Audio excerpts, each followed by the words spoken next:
Well, they say chivalry is dead. But what about piano etiquette? Today, Ted and I talk all things piano etiquette related. Manners.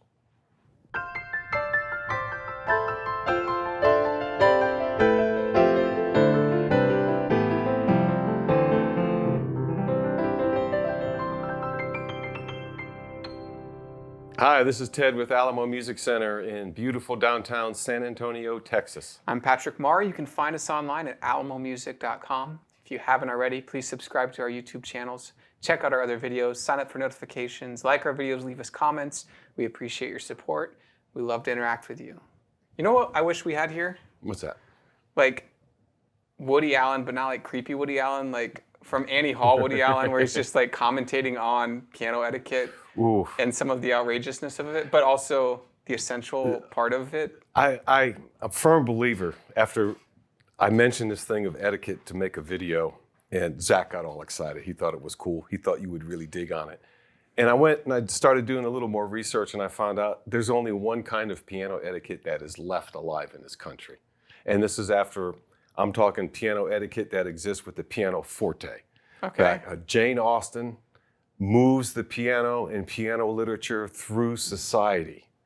And her characters, the female characters, because originally those were the first players, were pianoforte were females. Mm-hmm. And to make themselves more available, and you could actually be like a middle-class commoner and attract a high society person if you had talent and you knew how to express yourself, as well as everything else that would go along with it in high society, which rarely matched. Mm-hmm. You can't take a peasant and just because he plays good, put him up here with feudal lords, but all that has changed. It's all gone. Mm-hmm. But the only last remnant of piano etiquette that's available is what you see at a recital.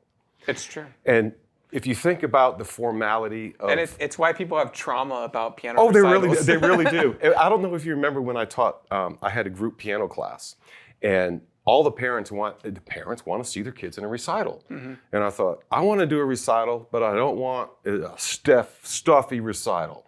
Kids coming in here in brand new clothes that's all starched up and they can't... I was that kid.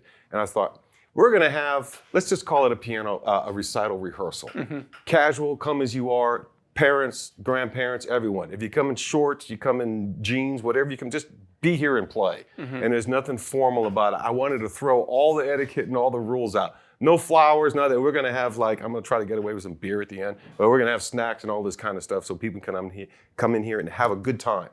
And then after everyone plays, we can have like open jam sessions, 2 or 3. It was just more like a musical get-together rather than a formal recital. Because we witness recitals sometimes, and there's a range. I'm not going to call it all recitals, but sometimes it feels like they're marching into church, ready to all right, let's hear what we got to hear today. You see a family come in, everyone's happy except 2 or 3 in a group, and what? Those are the ones that have to play. And you look at them, they got the tightest shirts and the ties. But as I was going through there, I found something amazing. Do you know how many solo recitals Chopin gave in his life? If you're thinking about etiquette and manners in high society, Chopin was the music of all of that. Liszt was a show-off and destroyed pianos, but Chopin was the musician and writer that everyone wanted to hear. Do you know how many solo recitals he gave in his life? I'm going to guess a low amount because of the question. Wow. That's a recital back then for Chopin, the first thing he did, I'm going to have a recital. He would find a couple sopranos, a couple tenors, a couple other musicians, at least 9 to 14 or 15 musicians, and he would play piano. It was more like a variety show that was based on his music featuring a lot of other performers, not just him. And it wasn't like the whole group for all 2 or 3 hours. They would do individual stuff, but booking a solo recital was considered the most boring thing you could do in the 19th century, and only one guy ever got away with it at that time, and it was Liszt. And people went there to watch him make a piano fall apart. And then that started to end after around 1850. The piano started to get really good, and so then they weren't really getting all busted up. And there's a lot of pride in piano makers to let Liszt play it. That's not etiquette. I want to talk about the etiquette. Etiquette of a recital is things like you bow before your audience, when they first go up there because they clap. They appreciate you playing for them. And then the other thing is that you just don't go sit on the bench. You have to go around and come in the other side of the bench. You don't get on the audience side of the bench. And when you're done, you don't give a cheesy little bow and run off the stage. A lot of these rules, the etiquette rules, are based on getting little kids to calm down and not be so overly excited to just go up there, play their song, and run off the stage. Yeah, they're shy. They don't want to be seen. They don't want to be heard, but they do like it when they're finished. They feel really good about themselves. It's hard to get through all of that thinking ahead of time, and etiquette just makes it worse. And so, but there are some basic rules. I'm not going to go on them. It's like when you first sit down, after you come in around the bench, your audience over there, you take a minute, you catch your breath, put your hands on your lap, and you play. And when you're done, you don't just run off the stage. You put your hands down. And you let the piano breathe. You let it breathe. Let the room breathe. Let the atmosphere soak it in. And then when you stand up, people applaud you, take another bow, and gently walk off the stage the same way you gently walk on the stage and acknowledge them. Is there a dressing attire too for etiquette? It all depends on the teacher. Most of them are Sunday best. You can see this little cheat sheet I have. They show a guy wearing a bow tie. Okay, so that shows you how nerdy they're thinking about in terms of etiquette. But the etiquette that belonged in Jane Austen's day was overall politeness and manners. And it's so one of those things like, this is a high-class party. Why did you bring music with you? Did you think we were going to ask you to play the piano? You know, how presumptuous of you to bring your own music. And so if they do ask you to play, it's got to be something where, oh, I didn't come prepared. And the other thing that's funny is like, before it was playing the pianoforte, it was like most women were expected to be able to recite or recant a song. Oh, give us a song and show us your beautiful voice and sing. Well, the rudest thing you can do if you're a singer, imagine a tenor go, oh, well, I've had a cold. And that's the first thing people start making excuses because they don't want to do it. What are they really doing? Attracting more attention. Beg me more. Ask me more. And I'll say, oh, yeah, let me see how it goes.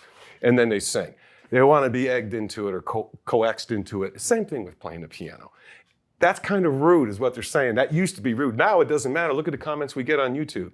You play your heart out, you do this. There's people that post their concerts. The guy goes, this guy sucks.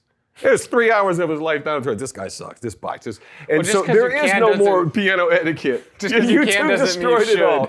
Yeah, it doesn't mean anything anymore. And the one thing I can say is that compared to the 19th century, and you're watching piano recitals and everything, and you've been to some of our recitals here, and the one thing that I think about a lot of time when I'm watching a video is I think, I'm so glad that there's no smell with this.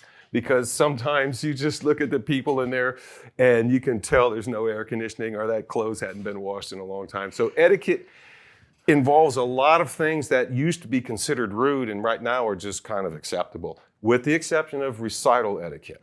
At concert attendance is kind of changed with rock concerts. I mean, if you go to a symphony, you're still going to see people dressed up, and they're not going to be a bunch of rude drunks like you see at, a rock concert or a metalhead concert or something like that, which is probably why attendance is off at some of those other things, because they're not as much fun. Yeah. And it's not as casual. It's a stuffy environment. It's like I tell them, you're not going to church, man.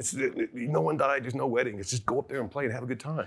And I know in recent years, some of our employees here have pushed the idea of doing a playful piano competition in lieu of some sort of recital. And so, it's make it more fun, make it accessible, make it a good time, make a video of it. Take the high class, the high society, the snobbery, and the dread, just having to get dressed up and behave. Who wants to do that? So your suggestion is piano etiquette, where it's been, what it has represented.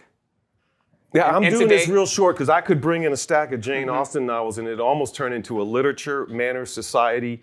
And there's a whole other section on the piano and society, separate from European and American society. So today's etiquette should be in the piano world. What's the only thing we should hold on to still?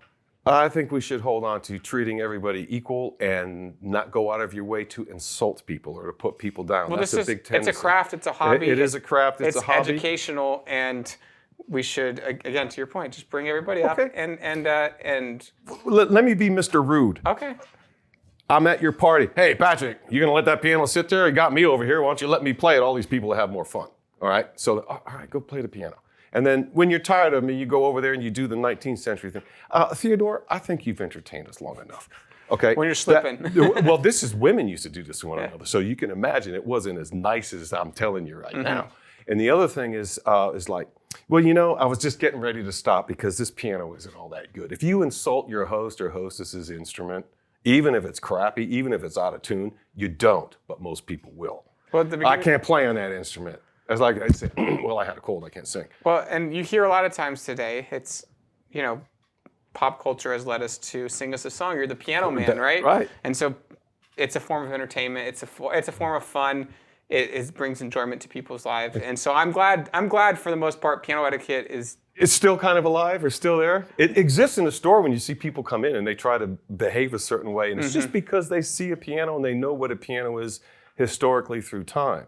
Yes. The other thing that's kind of, there was another thing I was going to mention is that the last thing you do, I mean, imagine you have someone playing the piano, and I'm not going to mention any celebrities, but just imagine someone doing a bang-up job playing a piano. And some guy comes over, this has happened, everyone's had it. If you play professionals, you know, I used to live next door to a piano player, and my God, this guy played 18 hours a day. He was so good. And you're sitting right there, you've been playing for this guy for 2 hours, and this guy could tell you, let me tell you about this guy play piano. And they're just completely ignoring you and not giving any recognition to the musician in front of them. So that is also considered as rude as insulting someone's piano. When you talk about someone else or bring up another piano or another person or another thing, it's supposed to be about the present moment.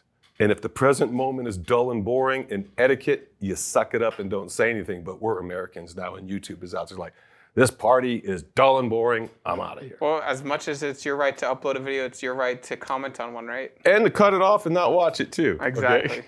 Well, please leave some comments on piano etiquette, nightmares, dreams. Real stories, Yeah, real stories. Dreams that have come true. It is one of those things where it has represented through time, in the recent modern culture. It's represented all the way from the early 19th century up until the present day, and it's meant different things. But usually, when people are in the presence of an instrument like a piano, there's some sort of respect or some sort of awe with. There's a little bit of snobbery to it, and at the same time, I watched just the history of the piano through Hollywood since World War II. That's almost anyone around here, people that are watching, that's almost everyone around. You can go there and take a look at the history of the piano through Hollywood since World War II, and you will see exactly everything that I'm after with the etiquette. You see it in terms of, famous performers in film, situations on film that involve a piano, dueling pianos, tons of pianos. So there's tons. It's just very interesting topic. And what does it say about having it right in your dining room too? So. A lot. So it is one of those things where we've been, in the past been trained how to eat correctly and, what utensils do what. Same with piano being in your living room, being a source of education and being a chore sometimes. And so thank you guys for watching. Please leave comments on piano etiquette. What did we miss? And tell us your horror stories. Those are the ones we want to hear it. And thank goodness that some of that snobbery has died with also absolutely some of the some of the overall support of the fine arts, which is also sad. So thank you guys for watching. Ted Barcelona, I'm Patrick Marr. We'll see you next time.